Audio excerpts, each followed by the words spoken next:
Ethan was a successful businessman, known for his ruthless tactics and sharp tongue. He believed that power came from making others fear him.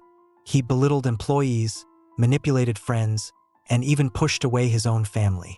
To him, kindness was a weakness, and controlling others gave him a sense of superiority. But what Ethan didn't realize was that every harsh word, every betrayal, and every moment of cruelty was carving a wound inside him, one that wouldn't heal as easily as he thought. At first, Ethan thrived in his cutthroat world. His employees obeyed out of fear, his competitors respected his aggression, and he felt invincible. He had wealth, a penthouse with a skyline view, and expensive suits that screamed success. But beneath the surface, cracks were forming. One by one, people started distancing themselves. His employees worked for him, but they no longer admired him. His friends, tired of being used, stopped answering his calls. Even his own brother, who once looked up to him, had finally had enough. Ethan convinced himself it didn't matter. "They're weak," he thought. "I don't need them." Then the nights grew quiet. The celebrations felt empty. No one called to check on him when he missed meetings. Stress weighed on him like a chain around his neck. He started sleeping less, feeling constantly on edge, as if waiting for the next betrayal, except no one was left to betray him. His mind became his own worst enemy.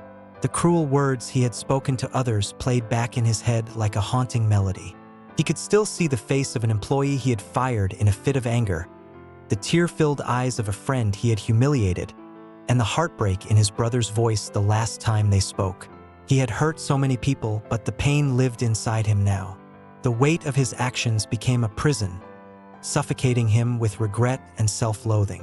One night, Ethan found himself staring at his reflection in the mirror. His expensive lifestyle couldn't hide the dark circles under his eyes, the lines on his face, the exhaustion in his soul.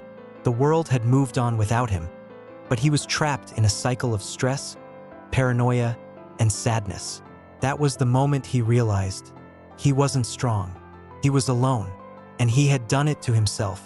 He tried to push the feeling away, but the stress took a physical toll. He started losing focus at work, making mistakes that cost him deals. Anxiety became his constant companion, and he could no longer escape the guilt gnawing at him.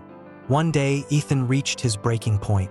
He sat in his empty office, staring at the city lights, and whispered, "I don't want to live like this anymore." For the first time, he acknowledged his pain. Not the pain he had caused others, but the pain he had inflicted on himself.